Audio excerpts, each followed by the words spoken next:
Jetzt habe ich aber endgültig die Nase voll von diesen eigenwilligen Hausangestellten.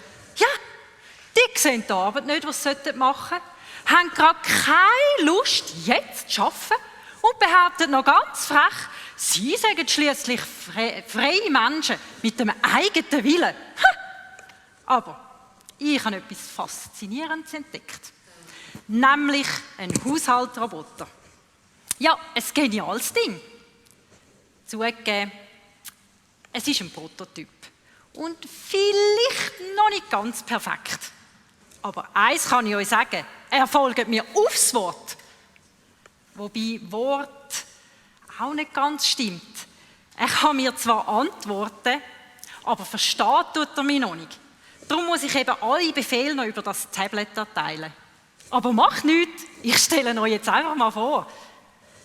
Übrigens habe ich ihm auch noch einen Namen gegeben. Er heisst Carebot. Das ist eine Kombination von meinem Namen, Kerstin, und Roboter. Super, oder? Also, lassen wir ihn doch mal kommen. Komme zu mir.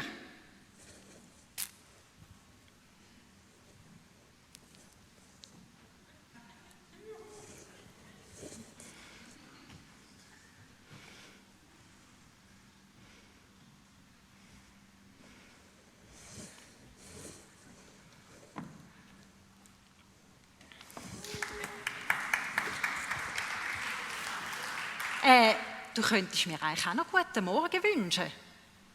Ah, ja, ich muss es ja eingeben.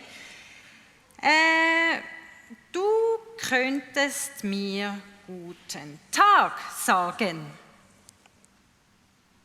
Oh, die Sprachsteuerung noch. Gut. Guten Tag. Sehr gut. Und jetzt noch gerne das Publikum begrüßen.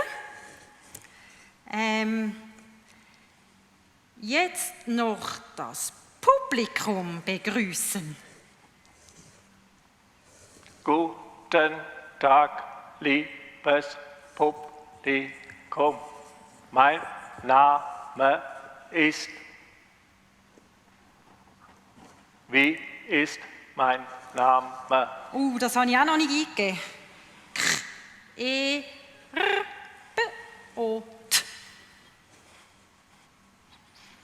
Guten Tag, liebes Publikum. Mein Name ist Carebot. Ich stehe Ihnen zur Verfügung. Nein, du musst mir folgen, nicht am Publikum. Also, gut, jetzt wollen wir ja mal sehen, was er kann. Sachen bringen ist immer gut. Gehe zur Deko und bringe mir einen Rhombus.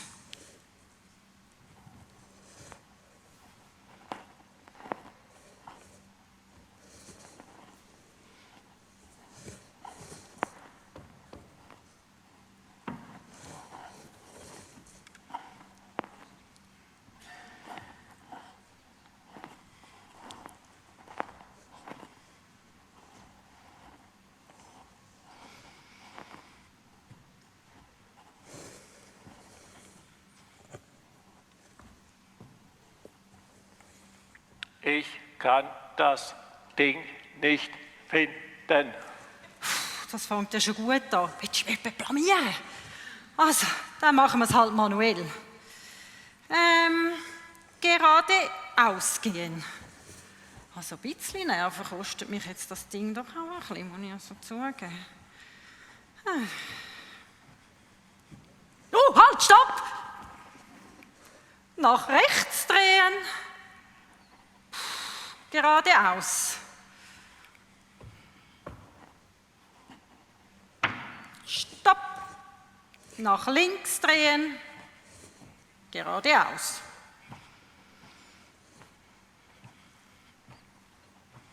Stopp. Nach rechts drehen. Geradeaus. Stopp. Sie sind am Ziel angekommen. Bringe mir diesen Rhombus. der ist mir zu schwer. Ich kann nur 2 Kilogramm tragen. Nein, also jetzt lang, jetzt gang von der Bühne. Das muss ich auch noch eingeben. Geh von der Bühne. Hei, hei, hei. Oh. Geht da leichter.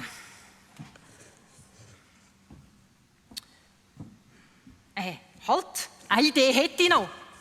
Stopp! Stopp! Oh, verflixt. Nein, jetzt ist die Verbindung unterbrochen. Und hoffentlich findet er dann... ja.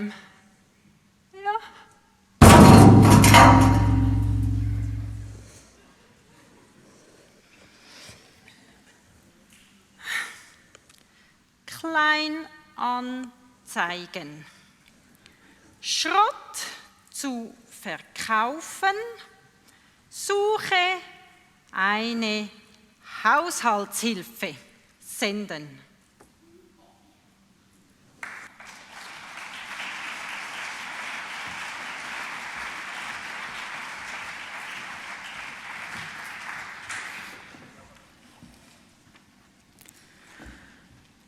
Hey, so gut, dass Gott nicht zuerst 100 Prototypen hat müssen machen vom Mensch und dann so einen Schrottberg produziert hat. Einmal, und es war sehr gut gewesen. Ja genau, es war wirklich von Anfang an so gewesen, Gott hat uns einfach anders geschaffen, eben nicht als Prototypen, hat das als Original gemacht und zwar als Gegenüber von ihm. Und als Gegenüber haben wir auch einen freien Willen, wir haben einen Verstand, wir können selber entscheiden, so sind wir da drin ganz, ganz frei. Auch wenn das natürlich so eine Sache ist mit dem freien Willen, das kann ja manchmal schon auch zu Spannungen führen und ich denke, Gott hat da manchmal auch seine liebe Not mit uns. Aber wir sind als Gegenüber geschaffen. Ja, gell, im Gegensatz zu Gott glaube ich, dass wir Menschen halt Sachen gerne im Griff haben. Darum bauen wir doch so Roboter und Maschinen, die wir beherrschen können, die in aller Regel auch tun, was wir wollen. Aber du, sag mal, warum hat denn Gott uns nicht einfach so programmiert, dass er uns einfach kontrollieren kann? Ja, ich denke, letztendlich ist das seine grosse Liebe, die er hat zu uns. Die Liebe, die eben uns gemacht hat, als das wir sind, aber auch frei lässt. Wir können entscheiden, wir dürfen entscheiden. Das ist eine enorme Grosszügigkeit von Gott da drin. Aber du, was hat denn das jetzt mit dem Reich Gottes zu tun? Ja, das ist ein freier Wille. Das ist so eine Sache, weil ich kann mich auch in meinen eigenen Gedanken immer wieder verlieren. Ich kann meinen Blick verlieren von dem Reich Gottes. Und vermutlich ist das so auch schon bei den Schriftgelehrten und bei den Jüngern gewesen. Weil sie haben nämlich die Frage gestellt an Jesus, wo ist denn das Reich Gottes überhaupt? Wie können wir es erkennen? Wie tut es sich ankündigen? Und die Frage, die sie gestellt haben, die finde ich total legitim und nachvollziehbar. Und Jesus gibt dann eine spannende Antwort. Im Lukas 17 heißt es, als er aber von den Pharisäern gefragt wurde, wann kommt das Reich Gottes, antwortete er ihnen und sprach, das Reich Gottes kommt nicht mit äußeren Zeichen. Man wird auch nicht sagen, siehe hier oder da. Denn sehet, das Reich Gottes ist mitten unter euch. Die Antwort von Jesus, die finde ich sehr erstaunlich. Er sagt, sehet, es ist schon da. Schaut, hey, wart nicht lang und auf irgendetwas, sondern schau einfach. Wart nicht auf die grossen Ereignisse. Schau einfach, mach die Augen auf. Oder vielleicht kann man es so sagen, mach dein Herz auf, das Öffnen gegenüber Gott. Schau. Und schau, das ist ein aktiver Akt. Und darum die Einladung von Jesus an uns, schau einfach, seht. Auch wenn wir die Augen offen haben, heisst das noch lange nicht, dass wir sehen. Es liegt wohl an uns, immer wieder zu entscheiden, ob wir unsere Augen oder unser Herz auftun hin zu ihm. Mir kommt es manchmal vor wie ein Nebel, wo die Sicht so richtig rauben kann. Es ist der Alltag, es sind die Freuden, es sind die Lasten, es sind die Pflichten, die einem eben so wie ein Nebel irgendwie kann einnehmen kann. Vielleicht ohne sogar, dass man es merkt. Wenn das so ist, dann können wir nicht mal auf die Idee, die Augen aufzutun und schauen. Und darum, glaube ich, ist es eben wichtig, dass wir uns innerlich immer wieder auf das Reich Gottes ausrichten tun. Und darum die Einladung von Jesus, schau. Das gilt für jede Lebenslage, die wir drinstecken, für jeden Moment, jederzeit. Kürzlich haben wir mit der Familie eine Bergwanderung gemacht. Und der Sommer, der war sehr verhangen, so auch an dem Tag, wo wir los sind. Es war grau in grau. Wir sind auf dem Sessellift gehockt, zum Ausgangspunkt. Weiss war es. 6 Grad warm, ich kurze Hose. Als wir hier oben angekommen sind, war es nicht besser und haben uns ernsthaft die Frage gestellt, lohnt es sich noch weiter zu dem Ausgangspunkt, zu einem kleinen Pass laufen, den wir wollten. Es ist grau geblieben. Irgendwann sind uns Leute entgegengekommen, die haben gesagt, oben, es ist genau gleich. Weiss, man sieht nichts. Eine Wand. Wir haben das Wissen gehabt, rundum wäre es wunderbar. Es wäre wunderschön, die Gegend. Ein wunderschöner Bergsee. Aber es bringt in dem Moment nichts. Selbst wenn du es weisst, bringt es gar nichts. Also es war spannend, wenige Meter vor dem Ziel, vor dem kleinen Pass, in dem Moment reißt es auf. Die Wolken gehen weg und wir haben Sicht auf einen wunderschönen Bergsee runter und haben den für etwa knappe halbe Stunde geniessen. Und dann ist es wieder zugegangen. Dann war es wieder weiss gewesen. Fertig mit dem schönen Bergpanorama. Aber es war so ein Geschenk für uns. Das Panorama, wie gesagt, das war da gewesen, aber wir haben es vorher nicht gesehen. Und vermutlich ist es auch so mit unserem Nebel im Alltag, dass uns das dermassen einnehmen kann. Im Unterschied zu der Wanderung, dort können wir den Nebel nicht beeinflussen. Aber in unserem Leben, glaube ich, wenn wir unseren Blick ausrichten tun, dann macht das einen Unterschied. Ich glaube, es liegt an mir, immer wieder innezuhalten, meine Gedanken mit Gott zu besprechen, in ihm still zu werden, in meinen Alltag, meine Arbeit, meine Aufgabe, meine Projekte, die ich vielleicht drinstecke, meine Herausforderungen, meine Beziehungen, vielleicht auch Beziehungsspannungen, wo ich drinstehe, dort drin Jesus suchen und ihn fragen, was ist eigentlich deine Sicht da drin? Und so bricht dann Licht in den Nebel rein und verändert auch die Optik. Es ist ein riesiges Privileg, dass wir das überhaupt dürfen. Dass wir unsere Gedanken mit ihm teilen und so auch zu seiner Sache machen. Ich habe am Freitag einen Mann besuchen. Er hat starke Schmerzen und hat nächste Woche eine Operation. Und seine Aussage war die, lieber in dieser Situation näher bei Gott als umgekehrt. Und das hat er nicht einfach fromm daher gesagt, sondern das hat er auch ausgestrahlt. Er ist ein Better und er erlebt im Moment sehr viel, was durch die Gebete auch passiert. Und er ist sehr, sehr ein zufriedener Mann mit einer Ausstrahlung und mit einer satten Seele. Sehr ansteckend. Er sieht das Reich Gottes. Ich kenne es aus meinem eigenen Leben. Ich kann sehr gut einfach vor mich herwurschteln. Das funktioniert, das kann ich.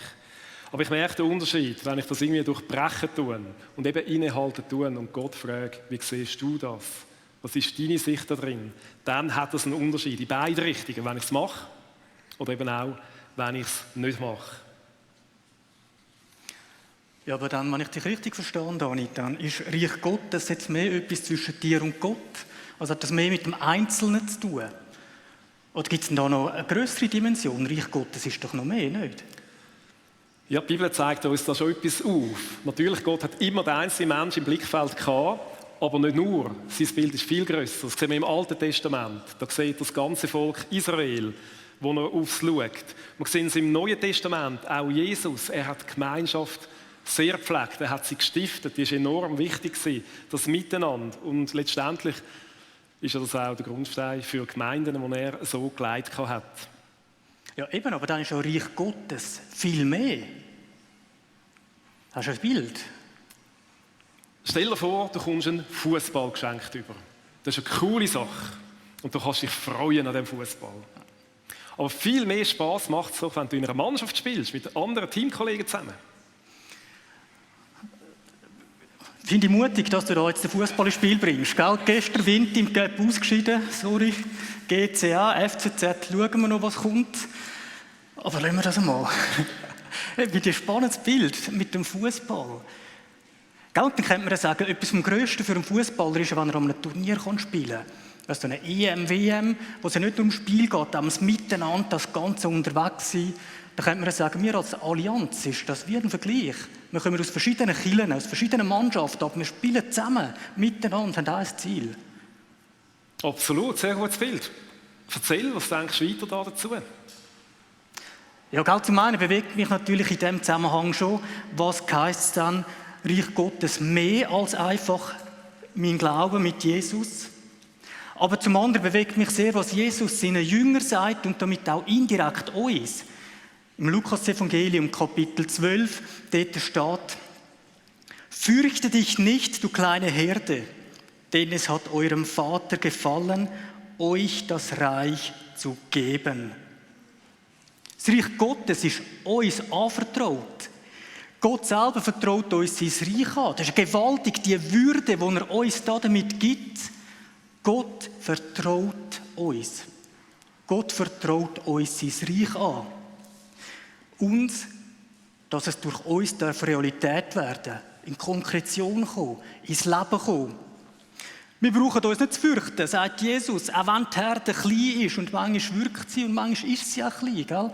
Und Jesus sagt, nein, fürchte dich nicht, fürchte dich nicht.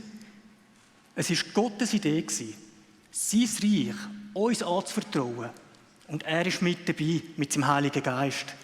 Ja, oder anders gesagt, Reich Gottes ist dort, wo der Heilige Geist ist.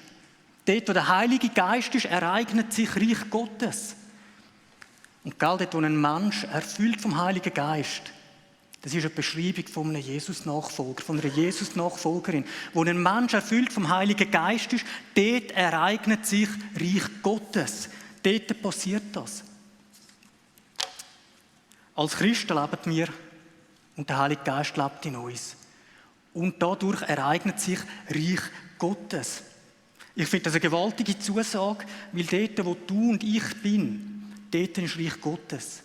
Weißt du, es macht einen Unterschied, ob ich in meiner Wahrnehmung das Gefühl habe, ich lebe mein Leben im Vorhof von der Hölle und in dieser bösen Welt, oder ob ich weiss, hey, wo ich bin, ist Reich Gottes.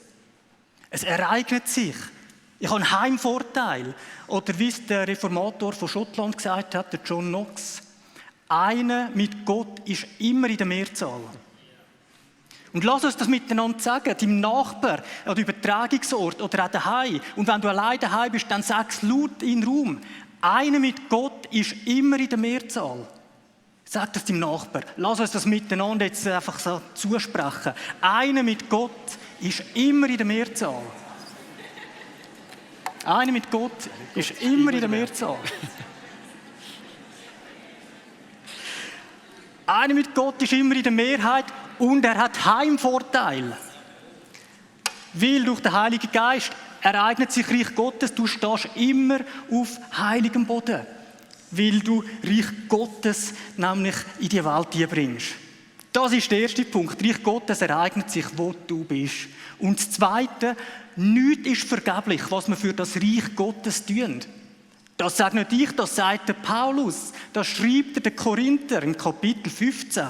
Dort heisst es, deshalb bleibt fest und unerschütterlich im Glauben, liebe Freunde, und setzt euch mit aller Kraft für das Werk des Herrn ein.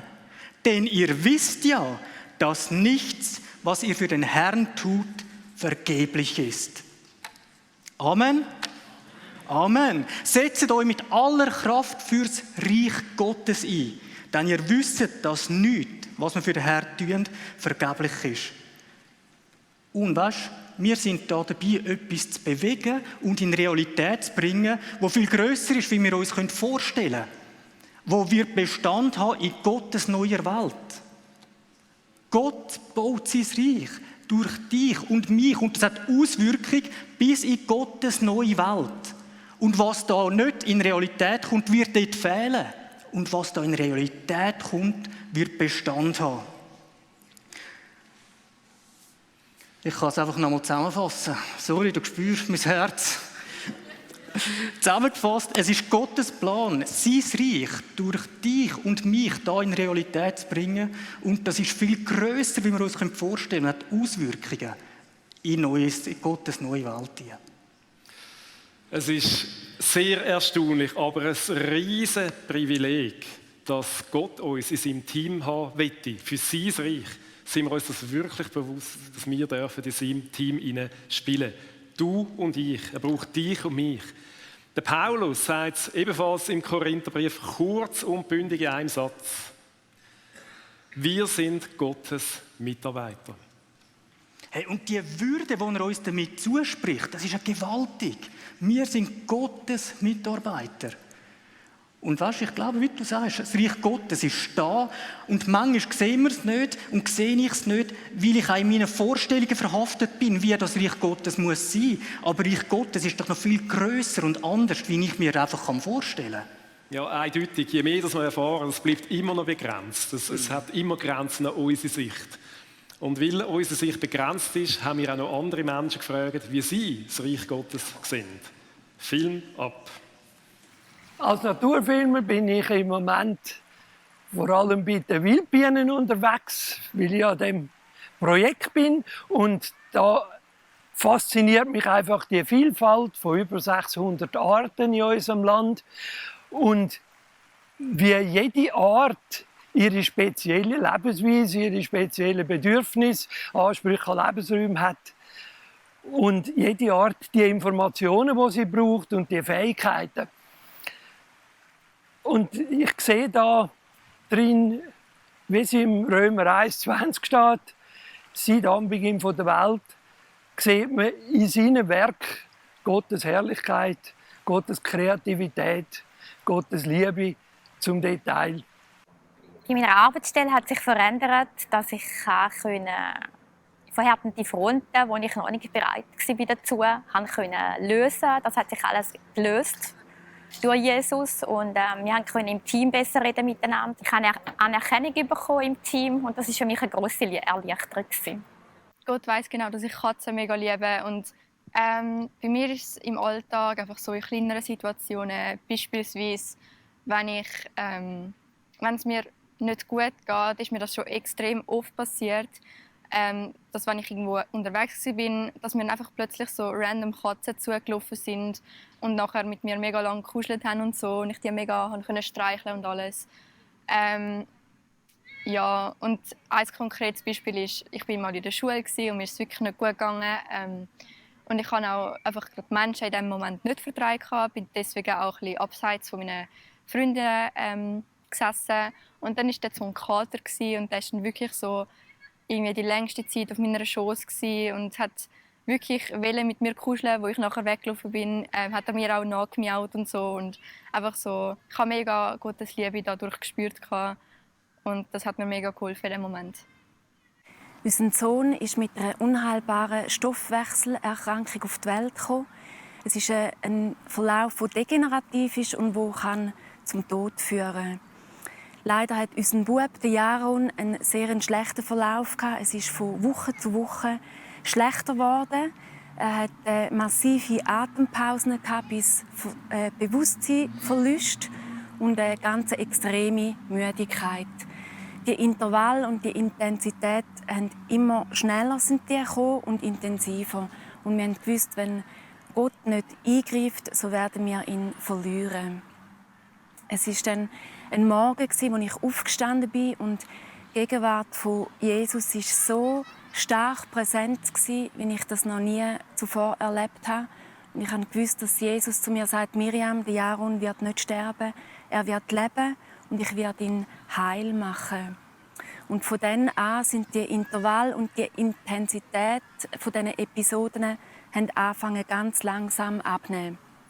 Wir haben nach einem Jahr, wo der Jaron ein Jahr alt ist, haben wir ihn ins Kispi testen, die Zellen, die seine Funktion vorher nicht wahrgenommen haben, sind nochmal getestet worden und sie haben eine 100%ige Heilung gezeigt und Wiederherstellung bis zum heutigen Tag.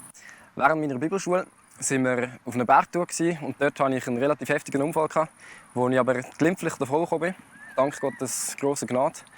Ich musste dann aber gleich noch eine Woche im Krankenhaus bleiben. Und am ersten oder zweiten Tag dort im Krankenhaus habe ich Gottes Liebe wirklich sehr, sehr stark erfahren. Es klingt ein bisschen lustig, wie ich das erzähle, aber es hat sich so angefühlt, wie wenn Gott sagt, du bist mein Lieblingssohn von all seinen Kindern. Und es war nicht einmal so, dass ich das Gefühl hatte, oh, Gott hat noch etwas riesig Grosses vor mit mir oder das ist das, darum hat er mir das Leben noch einmal geschenkt. Sondern es war wirklich das, dass ich gemerkt habe, ich bin geliebt und das ist genug. Und das war das Fundament, das ich aufbauen durfte und das ich heute noch darauf baue. Ja, vor 22 Jahren habe ich die Türen zugemacht zu Gott, weil mein Vater innerhalb von einem halben Jahr gestorben ist. Und wo ich einfach nicht verstanden habe, warum ich mit 18 meinen Vater verliere. Und habe dann gleich irgendwie 2018 so auf dem Herz gehabt, um Gott wieder die Türen aufzumachen, anzuklopfen. Und hat dann gleich einfach aus privaten Umständen, durch eine Scheidung, meine MS-Erkrankung, 2 Kinder, die verbale Entwicklungsdyspraxie haben, einfach die Energie nicht gelangt. Im Januar habe ich mich zum Alpha Live angemeldet und in diesen 10 Übungen hat Gott ganz viel in mir bewegt, ganz viele Mauern einstürzen lassen, die einfach verhärtet waren von Wut, Enttäuschung über all das, was in den vergangenen Jahren passiert ist. Und wo ich einfach auch Heilung erfahren durfte, wo ich auch für mich beten lassen habe und wo ich auch einfach durfte merken, dass er da ist und trotz allem für mich da ist mit offenen Armen.